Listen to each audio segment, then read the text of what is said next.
Bonjour Lucille. Bonjour les amis, comment ça va? Coucou. Ça va bien et toi Lucille? Ça va très bien. Alors je crois que Lucille, il y a ton premier stage en ligne qui approche, puisque c'est demain soir et on peut toujours s'inscrire en ligne, c'est ça? On peut toujours s'inscrire en ligne et en plus il y a un replay, la vie est belle. Comme ça, si vous n'êtes pas disponible demain soir à 20h, vous pouvez le regarder quand vous voulez, où vous voulez, dans votre voiture, où vous voulez. Donc on va faire... Et c'est sur la confiance en soi. Ouais, Après, déjà, si je puis me permettre, Lucille, c'est peut-être pas prudent de regarder quelque chose au volant, mais enfin. Non, on se gare. On se gare. Ouais, au volant garé, je crois que c'est interdit aussi. Mais bon, au volant garé dans son jardin, personne ne peut venir nous faire chier. Voilà. Et si vous n'avez pas un jardin, achetez une maison. Démerdez-vous. Voilà. Guitoun, on va partager le lien qui mène vers l'atelier de Lucille. Ce sera demain soir. En plus, c'est 25 €, je le rappelle. Donc franchement, c'est super accessible. C'est sur la confiance en soi. C'est un des meilleurs thèmes, je trouve, pour commencer des ateliers. Comme ça nous concerne tous, quoi, des preuves de confiance en nous. On en a parlé la semaine dernière. Et avec toi aussi, Lucille, on voulait parler aujourd'hui du syndrome de l'imposteur. Quoi que c'est ce truc?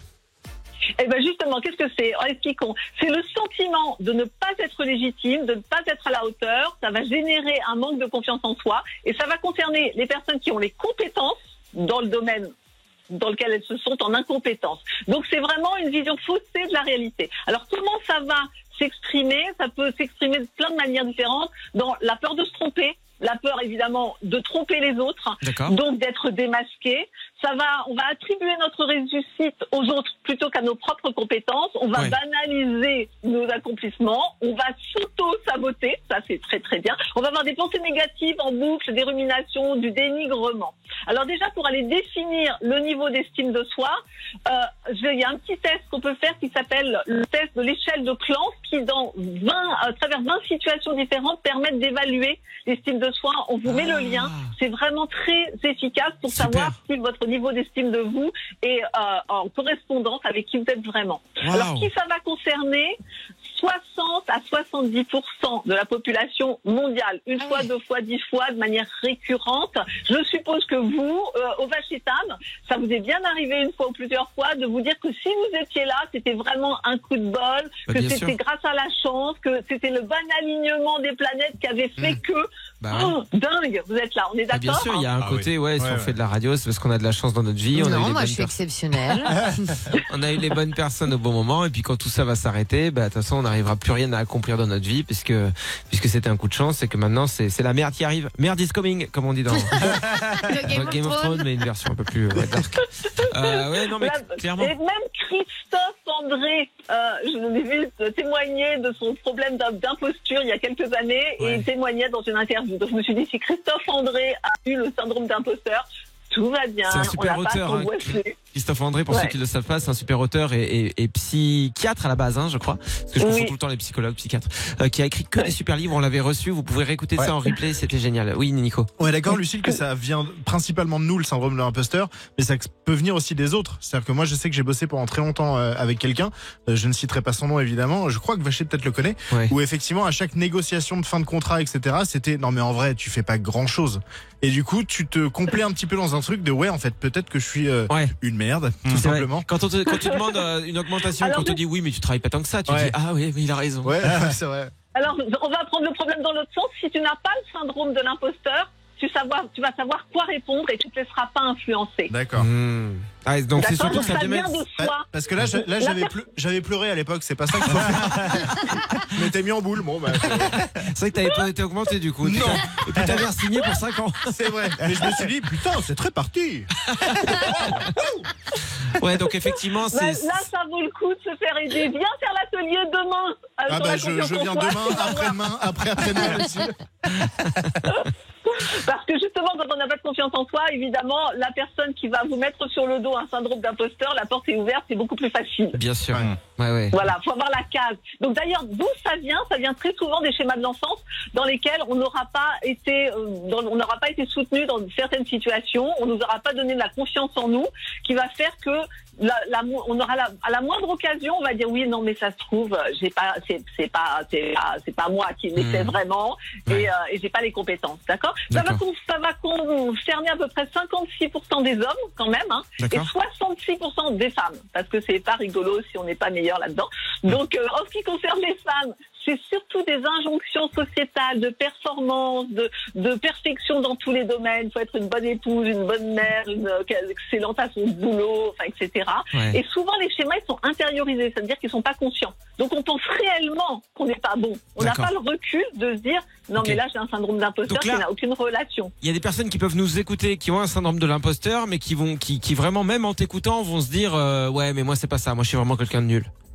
Voilà, on fait le test de Clance, sur l'échelle de Clance, vous allez voir que là, vous avez une image de vous-même qui est très très basse et qui fait que le syndrome d'imposteur peut s'installer royalement, tranquillement. J'ai un très bon bouquin à vous recommander qui s'appelle Le syndrome d'imposture d'Elisabeth Kadosh et de Anne de Montarlot. Très très bon livre, c'est plutôt dédié aux femmes et ça permet d'aller explorer ce syndrome d'imposture, de savoir d'où ça vient, ce qui se passe et comment on peut mieux le gérer. En ce qui concerne les hommes, ça va plutôt venir de la pression sur les compétences, les performances.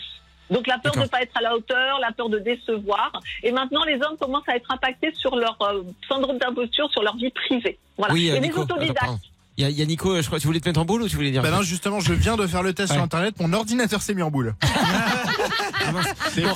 Je suppose qu'il y a des trucs à faire quand on a justement ce syndrome de l'imposteur. Peut-être que tu peux nous donner quelques clés, Lucille, si ça te va, après Stromae. Oui, complètement. Le mercredi, on est avec Lucille Paul-Chevance, notre coach. Rebonjour Lucille, on parle du syndrome de l'imposteur. Alors merci pour le test que tu nous as partagé, qu'on a mis tout de suite, qu'on a mis il y a quelques instants sur les réseaux sociaux, qui permet de calculer son niveau d'estime de soi, c'est ça ? Tout à fait. Alors déjà, comprendre les conséquences, les inconvénients du syndrome d'imposteur, ça va vous ralentir dans vos projets, ça va impacter votre créativité, votre création, ça va générer du stress, de la peur. On va avoir besoin de faire ses preuves en permanence, donc c'est un stress qui peut vraiment mener jusqu'au burn-out ou de la dépression. Moi, j'ai des clients qui, à force de syndrome d'imposteur, se sont retrouvés en burn-out. Ça peut amener à de la procrastination systématique ou au contraire de l'excès de zèle. Donc vraiment, c'est vouloir encore et encore. Et on perd en authenticité. Voilà. La seule chose qui est positive, c'est que ça va amener de la remise en cause. Et au fait de changer cette situation-là, ça, au bout d'un moment, quand on en a ras-le-bol d'avoir le syndrome d'imposteur, on finit par bosser dessus, tout simplement. Alors comment on bosse dessus, justement ? C'est ça la question. Voilà, déjà, identifier, comprendre le test, en effet, c'est très bien, c'est une première étape. Identifier l'origine des doutes, les croyances limitatives. À partir du moment où on rentre en conscience de la problématique, on va pouvoir la gérer. C'est toujours la même chose, savoir ce qu'il en est, sortir de la culpabilité, parce que ça concerne tellement de gens. C'est vraiment tellement récurrent que on se sent moins seul. Donc, identifier les pensées limitantes, dévalorisantes, et les remplacer par des pensées réalistes. Faire une liste des aptitudes et des réussites de manière complètement factuelle. Écrire les points forts, ça va augmenter la confiance en soi et relire cette liste encore et encore et encore et rajouter des choses au fur et à mesure. Ouais, parce que c'est pas facile, hein, quand on a le syndrome de l'imposteur, de trouver sur la liste des trucs cool des trucs positifs qu'on a fait au travail. À part, j'ai jamais mis le feu, déjà ça c'est bien. J'ai jamais tué personne, quoique, 2008. Oh mince, bon, ça j'enlève. Non, mais c'est vrai, c'est difficile des fois. On va penser dans quelles conneries j'ai pas faites plutôt que qu'est-ce que je sais faire en fait. Exactement. Donc ça va demander de reprogrammer le cerveau autrement et de fixer des objectifs petits et progressivement on augmente la difficulté. D'accord ?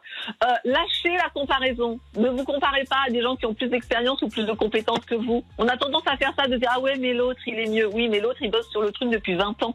Donc ça fait 6 mois que vous y êtes dans ce domaine d'activité. Donc ça c'est déjà lâchez. Un petit truc que j'aime beaucoup, c'est remplacer le oui mais quand on vous fait un compliment par oui merci.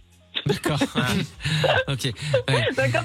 Parce qu'on a ce oui, mais tu sais, c'est génial, je sais ce que tu fais. Oui, mais, voilà. Ça t'arrête à partir de maintenant et tu dis oui, merci et tu te tais. Voilà. D'accord, ok. Bon, je vais essayer. C'est pas facile. Tu dis rien. Quel poigne là, cette Lucille.